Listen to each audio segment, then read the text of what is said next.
नमस्कार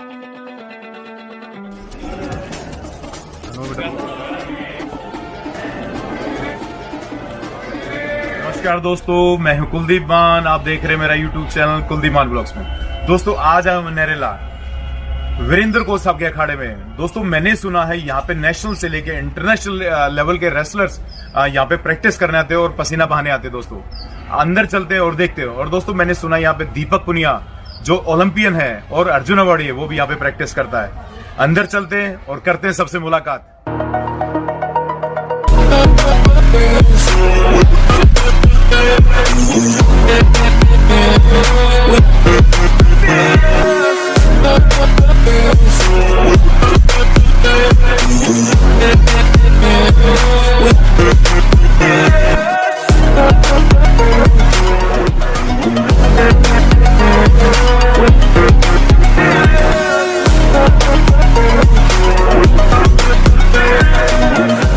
फाइनली दोस्तों मैं आज वीरेंद्र कोच साहब के अखाड़े में आया हूं और मेरी मुलाकात हुई है अर्जुन अवार्डी और ओलंपिक 4th पोजीशन सिक्योर करने वाले और वर्ल्ड चैंपियन दीपक पुनिया से। दीपक पुनिया भाई आपका बहुत बहुत स्वागत है मेरे चैनल पे। थैंक यू भाई साहब, बहुत बहुत धन्यवाद। दीपक भाई एक सबसे पहले मेरा बड़ा एक इंटरेस्ट, सबसे पहले क्वेश्चन भाई आपकी जर्नी कैसे रही, कब स्टार्ट किया आपने जो रेसलिंग करना? देखो जी, रेसलिंग मैंने बिल्कुल 6-7 साल के थे, बचपन में ही स्टार्ट कर दी थी। गांव में ही जो मिट्टी के अखाड़े होते हैं वहीं से मैंने अपनी ट्रेनिंग स्टार्ट करी थी। पहले वैसे ही अखाड़ों में मतलब खेलते थे, वैसे ही मिट्टी में खेलने चले जाते थे। तो वैसे ही धीरे धीरे दंगल लड़ना स्टार्ट कर दिया। पहले दंगल होते थे मिट्टी में, तो उनमें इनाम मिलते थे। कभी फ्रूट मिल जाते थे, कभी 5 रुपए 10 रुपए ऐसे ही मिलते थे। तो स्टार्टिंग में ऐसे ही स्टार्ट हुई थी और फिर धीरे धीरे मजा आने लग गया था। तो उससे शुरुआत हो गई। उससे शुरुआत हो गई थी। तो परिवार का सपोर्ट कितना रहा दीपक भाई? देखो जी, परिवार का ही सपोर्ट है स्टार्टिंग से। बिल्कुल मतलब कि मेरे से ज्यादा तो परिवार का ही सपोर्ट ज्यादा है, जो कि इतनी मेहनत कर रहे हैं मेरे लिए। तो सभी का सपोर्ट है जी, परिवार का भी है, यार दोस्त हैं जो भी है, कोच साहब हैं, सभी का बहुत सपोर्ट रहा है जी। तो दीपक भाई मैं थोड़ा जानना चाहूंगा कि ओलंपिक की थोड़ी मेमोरीज। एकदम जब मैंने आपकी बाउट देखी तो अगर मैं सच बोलूं, मेरे को लग रहा था कि भाई एकदम से मेडल अपने हाथ में है, लेकिन मैं चाहूंगा थोड़ा सा कि एकदम से क्या हो गया ये? देखो जी, ऐसा तो मेरे को लग रहा था कि मेडल आ गया। एकदम से लग रहा था ऐसा। मैं ये सोच लिया था मेडल आ गया, बस वो 5 सेकंड 10 सेकंड बाद में सोच लेता तो मेडल आ जाता। हाँ। बस ये हो गया, मतलब जीत से पहले थोड़ी जीत मान ली और ये हो गया कि मेडल आ गया। तो मेरा थोड़ा जो टाइम स्क्रीन थी ना, जो मैं टाइम स्क्रीन देखने लग गया, थोड़ा इस साइड ध्यान गया मेरा। तो उसके बाद में फिर मेरा पैर ट्विस्ट हुआ। हाँ जी, पैर थे गया। तो उसके बाद बस लास्ट में ही वो मेरे ख्याल से 5-6 सेकंड का ही गैप था एक उसमें। अगर मैं गलती नहीं तो। हाँ बिल्कुल जी, बस ये था मेडल। तो मैं अपना बिल्कुल ये मान के चल रहा था कि मेडल आ ही गया, बस मेरा वो बस आना ही नहीं था। क्या नहीं कोई बात नहीं है, हमारी शुभकामनाएं। आगे आप बहुत सारे मेडल जीते हैं। बिल्कुल, बहुत अच्छा करेंगे जी। दीपक भाई आज तक की जो आपकी जर्नी रही है उसका क्रेडिट आप किसको देना चाहेंगे?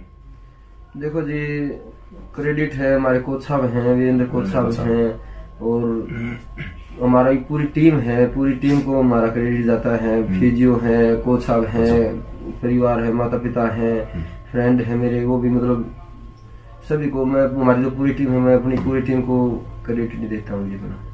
दीपक भाई जाते जाते हमारे दर्शकों को क्या कहेंगे, या हमारे जो नौजवान साथी हैं जो रेसलिंग में या किसी स्पोर्ट्स में आना चाहते हैं, किसी कारण से नहीं आ पा रहे, तो उनके बारे में क्या कहेंगे आप? देखो जी, मैं सभी को यही कहूंगा कि ज्यादा से ज्यादा जो कोई भी गेम है, गेम करना चाहिए, क्योंकि उससे हमारी बॉडी भी फिट रहती है और एक डिसिप्लिन बना रहता है। हम हर रोज डेली ग्राउंड पे 2 घंटे निकालेंगे तो उससे जो हमारी बॉडी है वो भी फिट रहेगी। अच्छा खाना खाएंगे तो उससे भी मतलब बहुत फायदा होगा, देश फिट होगा। और अभी तो मुहिम भी चल रही है, तो यही कहूंगा सभी को स्पोर्ट्स करना चाहिए। कोई भी स्पोर्ट हो, कुश्ती हो, बॉक्सिंग हो, कुछ भी गेम हो, तो ज्यादा से ज्यादा गेम करना चाहिए। और नशा पता है ये सबसे दूर बनी रहेगी तो काफी अच्छा रहेगा, देश बहुत आगे बढ़ेगा। दीपक भाई ने स्पेशली हमारे कहने पे इतना इम्पोर्टेंट टाइम निकाला है। ये बहुत हेक्टिक शेड्यूल है इनका, तो लेकिन हमारे कहने पे इन्होंने टाइम दिया। दीपक भाई आपको बहुत बहुत शुभकामनाएं आपके फ्यूचर के लिए। आप ओलंपिक मेडल लेके आए, हमारी शुभकामनाएं आपके साथ, और ऐसे ही इन भारत के युवाओं को आप मोटिवेट करते रहे। Thank you sir, thank you, बहुत बहुत धन्यवाद जी। धन्यवाद दोस्तों।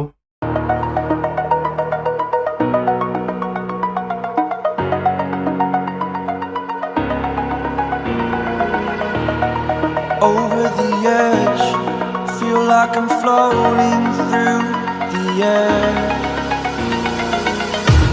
The pain I felt is paid for, all is said and done. Oh, I am restricted, fixed upon the web. I need to kick the habit that my mind is breathing in. Break out, I've got to see. Spent all my life holding all of it closely. I played it innocent, a feel of discontent. I'm finally facing it all, fearless.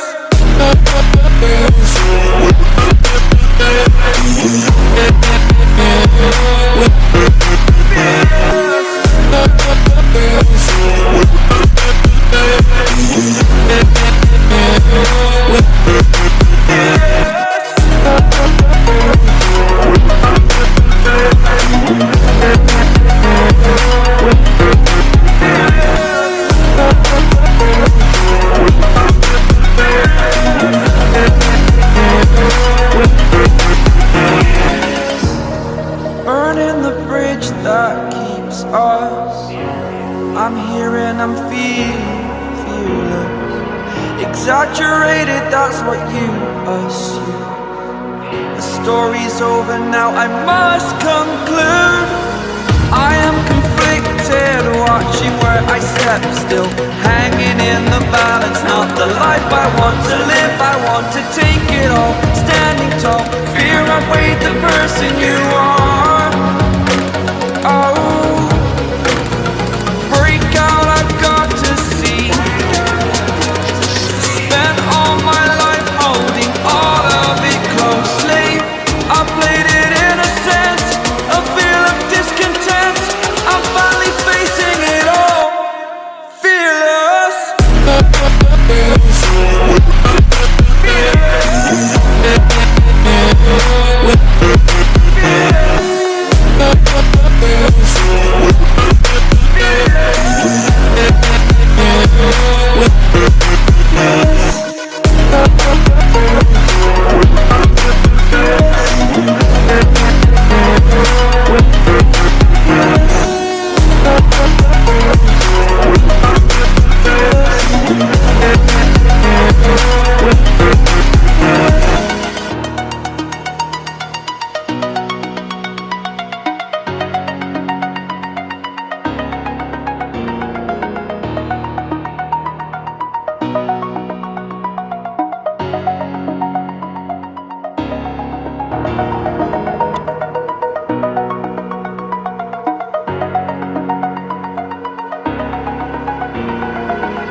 Over the edge, feel like I'm floating through the air. The pain I felt is paid for, all is said and done. Oh, I am restricted, fixed upon the web. I need to kick the habit that my mind is breathing in. Break out, I've got to see. Spent all my life holding all of it closely. I played it innocent, a feel of discontent. I'm finally facing it all, fearless.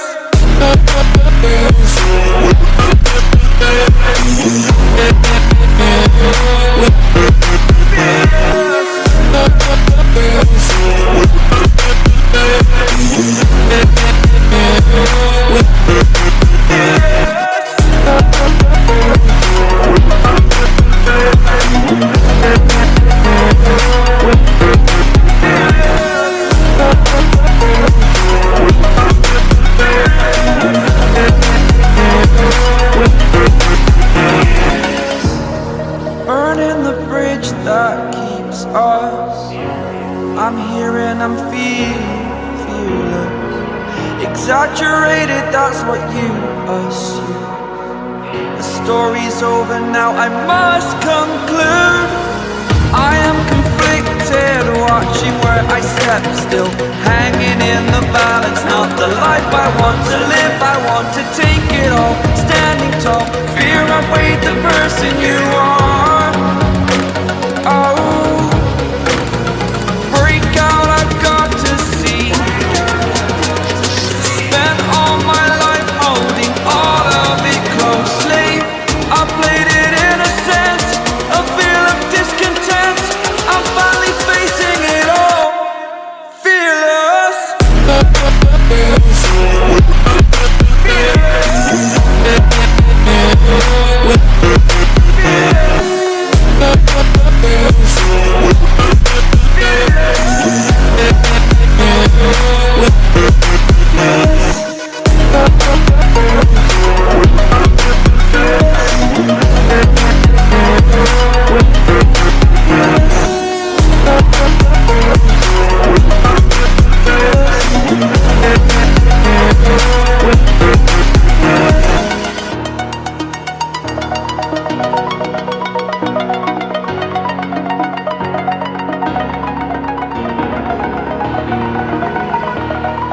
Over the edge, feel like I'm floating through the air.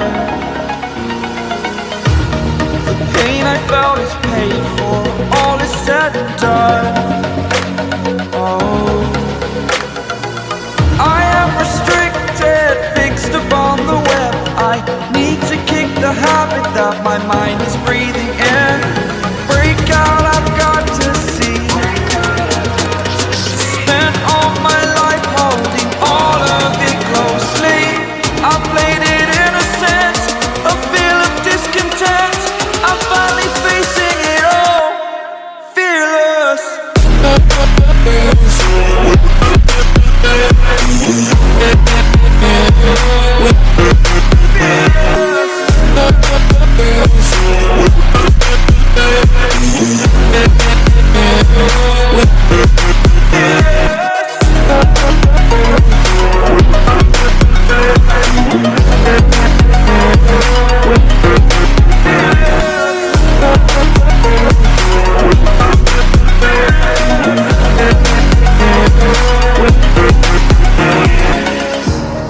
Burning the bridge that keeps us. I'm here and I'm feeling fearless. Exaggerated, that's what you assume. The story's over now, I must conclude. I am conflicted, watching where I step still, hanging in the balance. Not the life I want to live, I want to take it all, standing tall. Fear I weighed the person you are. Oh, break out, I've got to see. Spent all my life holding all of it closely. I played it innocent, a feel of discontent. I'm finally facing it all, fearless.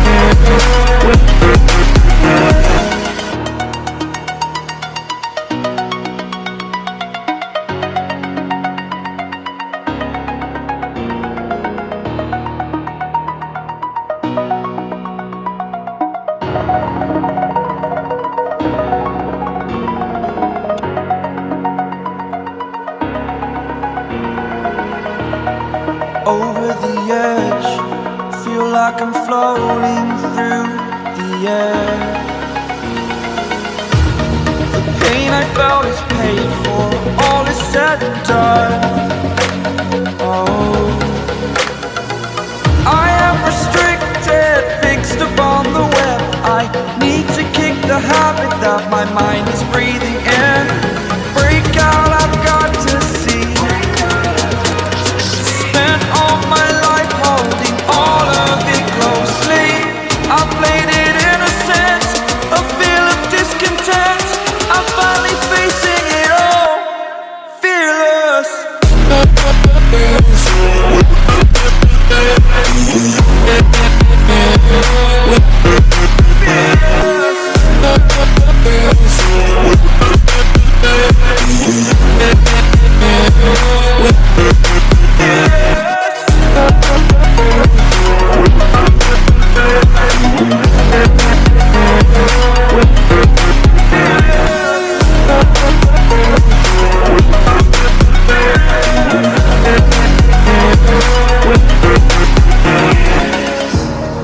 Burning the bridge that keeps us.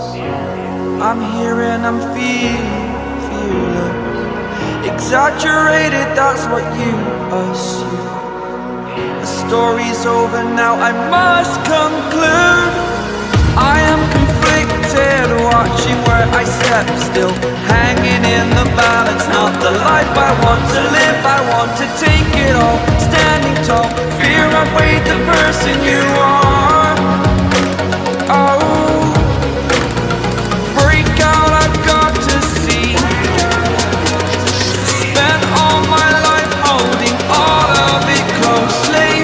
I played it innocent, a feel of discontent. I'm finally facing it all, fearless.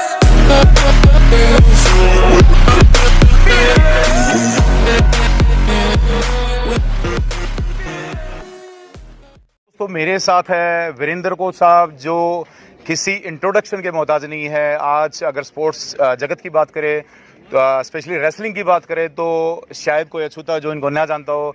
आज इन्होंने special मेरे कहने पे इतना time निकाला। धन्यवाद coach साहब, आपने इतना टाइम दिया मेरे को।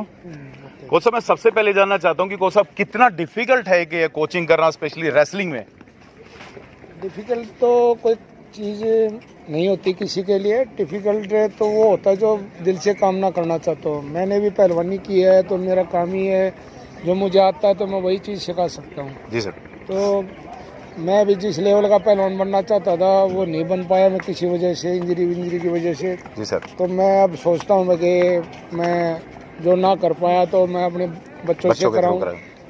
तो डिफ़िकल्ट तो है इनमें, क्योंकि इसमें 24 घंटे देने पड़ते हैं एक रेसलिंग कोच को, क्योंकि बिगर सेंटर के तो इसमें कोचिंग होती नहीं है। सेंटर पे बच्चे रहते हैं हॉस्टल में। जी सर। तो एक खिलाड़ी को, एक कोच को ये देखना होता है कि भाई बच्चे की प्रैक्टिस भी देखनी है, उनका खाना पीना भी देखना है, उनका उठना बैठना, सोना, नहाना धोना सब देखना पड़ता है। जी सर। तो रात को भी जरूरत पड़ जाती है। अब जैसे हमारे पास हॉस्टल में 250-300 बच्चे हैं। जी सर। तो 250-300 बच्चों में तो किसी को इंजरी है, किसी को बुखार है, किसी को कोई चीज़ है, तो रात को भी कोई दिक्कत हो जाती है। रात को भी लेके भागना पड़ता है डॉक्टर के पास, या खुद ही दवा देनी पड़ती है। तो इसमें तो 24 घंटे लगते हैं हमारे। डिफ़िकल्ट तो ये अपने परिवार को नहीं देख पाते हम, अपने परिवार का नहीं, हमारे बच्चे क्या कर रहे हैं, हम परिवार में क्या कर रहे हैं, तो डिफ़िकल्ट तो रहता ही है काफ़ी। तो इसका मतलब है कोच साहब, आप 2 ड्यूटी एक टाइम में दे रहे हो, पेरेंट्स की और कोच की भी। हाँ, ये तो कोच में, हमारी रेसलिंग में ज़्यादा रहता है ये, क्योंकि और गेमों में तो क्या होता है घर से अप डाउन हो जाता है। हाँ जी, हाँ जी। तो लेकिन हमारी रेसलिंग में क्या होता है कि उसमें ज़्यादा हार्ड मेहनत है। जी सर। तो घर से आना जाना है तो बच्चे का टाइम लगता है, उसमें फटीक पड़ती है और ज़्यादा। और फिर हमारे पास दूर दूर के बच्चे हैं, हिमाचल के हैं, राजस्थान के हैं, कर्नाटक के हैं, महाराष्ट्र के हैं, गुजरात के हैं, तो काफ़ी दूर दूर के बच्चे हैं। तो वे अप डाउन तो कैसे करेंगे? तो हॉस्टल में रहते हैं इधर बच्चों का, फिर माँ बाप की तरह ही उनका ध्यान रखना पड़ता है इस चीज़ का। कोच साहब, मैं एक बात और जानना चाहूँगा जो मैं काफ़ी दिनों से सोच रहा था आपसे पूछने के लिए। एक हर एक पेरेंट्स की ये जानने की एक इच्छा रहती है कि एक बच्चा, एक रेसलर, कितना टाइम लगता होगा उसको तैयार होने के लिए, इंटरनेशनल पहुँचने के लिए? बच्चे को इंटरनेशनल, देखो कोई भी क्षेत्र है, कोई किसी भी चीज़ में अगर जो बच्चा इंटरेस्ट लेता है, दिल से करता है, तो उसको ज़्यादा टाइम नहीं लगेगा सीखने में, क्योंकि वो दूसरे से भी सीख सकता है, कोच से भी सीख सकता है, बिगर बताए भी दूसरे की बाउट देख के या दूसरे की प्रैक्टिस देख के सीख सकते हैं। और जो बच्चा, काफ़ी बच्चे इस तरह के होते हैं जो जल्दी चीज़ें पकड़ लेते हैं। जी सर। काफ़ी बच्चे ऐसे होते हैं जो बताने से, बार बार बताने से पकड़ लेते हैं। काफ़ी बच्चे ऐसे होते हैं कि वो थोड़ा धमकाने से मान जाते हैं। मान जाते हैं। कुछ बच्चे ऐसे होते हैं जो अपना टाइम पास के लिए आ जाते हैं, घर वालों की से बचने के लिए, भाई पढ़ाई से बचना है या काम से बचना है। जी सर। तो हमारे रेसलिंग में बहुत बच्चे पहलवानी करते हैं, हर बच्चा तो सक्सेस नहीं होता। जी सर। जो दिल से कर लेता है वो जल्दी रिजल्ट, कम से कम 3 से 4 साल तो उसको एक देने पड़ते टाइम लगता ही है उसको। एक जैसे सब जूनियर का बच्चा, कोई 9-10 साल का बच्चा भी पहलवानी करता है, स्टार्टिंग हमारी यही होती है 9-10 साल से, तो उसको ये लगा लो कि 12-13 साल तक की, मतलब 3 या 4 साल उसको लगते हैं कि कुछ सीखने में, अपना एक मुकाम बनाने में। और सीनियर लेवल पे तो उसको 8 से 10 साल लग जाते हैं सीनियर लेवल तक जाने में। जैसे दीपक पुनिया पहलवान है, इसने 8-10 साल लगे हैं। जी सर। और बजरंग है, बजरंग पुनिया है, दीपक पुनिया है, कोई भी पहलवान है इस लेवल तक जाता है तो 8 से 10 साल वो पहलवानी करता है, फिर वो जाके कुछ रिजल्ट देता है। जी सर। दोस्तों स्पेशली मैं एक बात जरूर कहना चाहूँगा, कोच साहब से मिलके सच में मैं बहुत इम्प्रेस हुआ हूँ। जो इनका वर्कआउट कराने का तरीका है या जो मैंने यहाँ पे इन्वायरमेंट देखा है, स्पेशली गाइस मैं आपको गारंटी देता हूँ कि इससे बढ़िया सेंटर, अगर रेसलिंग की बात करें तो इससे बढ़िया सेंटर आपको इंडिया में कहीं नहीं मिलेगा। तो अगर आपको एड्रेस चाहिए यहाँ का, तो डिस्क्रिप्शन बॉक्स में मैं एड्रेस के साथ पूरा एड्रेस और फ़ोन नंबर मेंशन करूँगा गाइस, तो उसको आप फॉलो कर सकते हो और यहाँ का एड्रेस फाइंड आउट कर सकते हैं। थैंक यू कोच साहब जो आपने इतना टाइम दिया। दोस्तों सच में यहाँ के ऐसा लगा कि सच में एक पुराने दिन याद आ गए। सच में गाइस ऐसी एक जो हार्डवर्क मैंने यहाँ पे आके देखा, सच में बच्चों ने जो एक शो ऑफ किया, मतलब इतना बढ़िया प्रेजेंटेशन थी इनकी, सच में मजा आ गया आज। दोस्तों सच में ये है रियल टैलेंट हमारे भारत के, ये बड़े होके Olympic champion, Commonwealth game champion, Asian championship, ये है गाइस।